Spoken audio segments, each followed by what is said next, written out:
Skill development కుంభకోణంలో అడ్డంగా దొరికిపోయి అరెస్టైన నారా చంద్రబాబు నాయుడు అవినీతి నిరోధక చట్టంలోని సెక్షన్ 17A అడ్డం పెట్టుకుని బయటపడాలని చేస్తున్న ప్రయత్నాలు చల్లవని పాట్నా, కర్ణాటక హైకోర్టులు రెండు వేర్వేరు కేసులు ఇచ్చిన తీర్పులు స్పష్టం చేస్తున్నాయి. సెక్షన్ 17A అవినీతి పరులకు రక్షణ కవచం కాదని ఈ నెల 7న పాట్నా హైకోర్టు స్పష్టమైన తీర్పు ఇచ్చింది. సెక్షన్ 17A ప్రకారం అపాయింటింగ్ అథారిటీ నుంచి సీబీఐ ముందస్తు అనుమతి తీసుకోలేదంటూ కర్ణాటక హోంమంత్రి డీకే శివకుమార్ చేసిన వాదనను కర్ణాటక హైకోర్టు తిరస్కరించింది.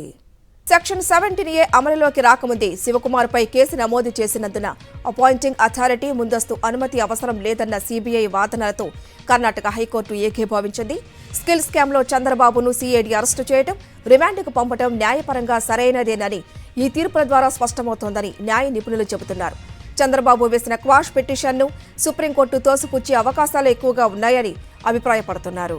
బీహార్ రాష్ట్రం ఈస్ట్ చంపారణ్ జిల్లాలోని సుగాలి పోలీస్ స్టేషన్లో సర్కిల్ ఇన్స్పెక్టర్ కిషోర్ కుమార్ అక్రమంగా మద్యం రవాణా చేస్తున్న వారిని విడిచిపెట్టారు. ఈ వ్యవహారం సోషల్ మీడియాలో వైరల్ కావడంతో ఆయన్ని చకియాకు బదిలీ చేశారు. ఆయన చకియాకు బదిలీ అయిన తర్వాత సుగాలి పోలీస్ స్టేషన్లో మూసివేసిన ఓ కేసును మళ్లీ నమోదు చేసి సంబంధిత వ్యక్తుల నుంచి లంచం వసూలు చేశారు. దీంతో ఆ జిల్లా ఎస్పీ ఆయన అరెస్టు చేసి సస్పెండ్ చేశారు. ఈ కేసును కొట్టివేయాలంటూ కిషోర్ కుమార్ పాట్నా హైకోర్టులో క్వాష్ పిటిషన్ దాఖలు చేశారు. సెక్షన్ 17A కింద తనను అరెస్టు చేయాలంటే అపాయింటింగ్ అథారిటీ అనుమతి ఉండాలని వాదించారు. పాట్నా హైకోర్టు ఆయన పిటిషన్ను తిరస్కరించింది. అవినీతి నిరూపితమైనందున ఆయన అరెస్టుకు అపాయింటింగ్ అథారిటీ ముందస్తు అనుమతి అవసరం లేదని తేల్చి చెప్పింది. సెక్షన్ 17A అడ్డం పెట్టుకుని అవినీతి కేసుల నుంచి తప్పించుకోలేరని కూడా స్పష్టంగా చెప్పింది కోర్టు. ఇక కర్ణాటక హోంమంత్రి డీకే శివకుమార్ విషయానికొస్తే అవినీతి నిరోధక చట్టం సెక్షన్ 17A ప్రకారం అపాయింటింగ్ అథారిటీ ముందస్తు అనుమతి తీసుకోనందున సీబీఐ తనపై నమోదు చేసిన కేసు చెల్లదని కర్ణాటక హోంమంత్రి డీకే శివకుమార్ హైకోర్టులో వాదనలు వినిపించారు. ఈ వాదనలను సీబీఐ తీవ్రంగా వ్యతిరేకించింది. సెక్షన్ 17A అమల్లోకి రావడానికి ముందు 2013 నుంచి 2018 ఏప్రిల్ మధ్య శివకుమార్ అవినీతికి పాల్పడినందున ఆయనకు ఈ సెక్షన్ వర్తించదని తెలియజేసింది. అవినీతికి పాల్పడటం, ఉద్దేశపూర్వకంగా అవినీతి చేయటం ప్రభుత్వ విధుల నిర్వహణ కిందకు రావని కూడా చెప్పింది. సీబీఐ వాదనలతో న్యాయస్థానం ఏకీభవించింది. శివకుమార్ వినతిని తిరస్కరించింది. స్కిల్ డెవలప్మెంట్ కుంభకోణంలో 371 కోట్ల అవినీతికి పాల్పడిన చంద్రబాబు, టీడీపీ నేతలు కూడా ఇదే అడ్డగోలు వాదన వినిపిస్తున్నారు. సెక్షన్ 17A ప్రకారం గవర్నర్ ముందస్తు అనుమతి తీసుకోనందున అరెస్టు చెల్లదని, కేసు కొట్టివేయాలని వాదిస్తున్నారు. ఈ వాదనను సీఐడీ న్యాయవాదులు సమర్థంగా తిప్పికొట్టారు.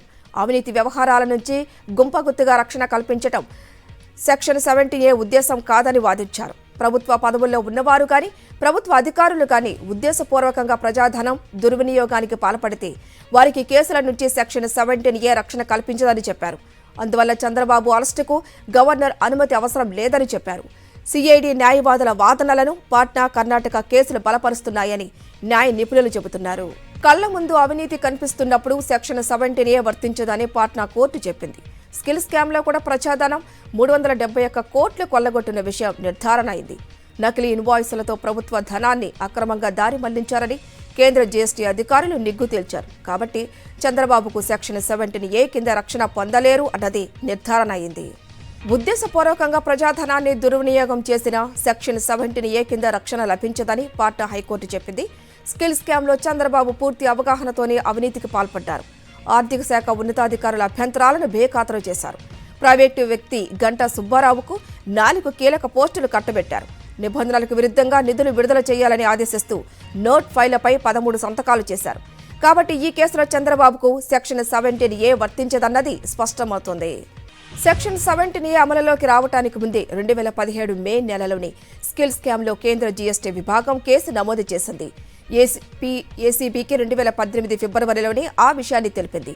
అప్పటి చంద్రబాబు ప్రభుత్వం ఉద్దేశపూర్వకంగా కేసును తొక్కిపెట్టింది. కాబట్టి ఈ కేసులో సెక్షన్ 17A వర్తించదు అన్నది కర్ణాటకలో డీకే శివకుమార్ కేసు ద్వారా స్పష్టమైంది. స్కిల్ స్కామ్లో అప్పటి సీఎం చంద్రబాబుతో పాటు ప్రైవేటు వ్యక్తులు కూడా నిందితులుగా ఉన్నారు. ప్రైవేటు వ్యక్తులతో కలిపి ప్రజా ప్రతినిధిపై కేసు పెట్టడం చెల్లదన్న డీకే శివకుమార్ వాదనను కూడా కోర్టు తిరస్కరించింది.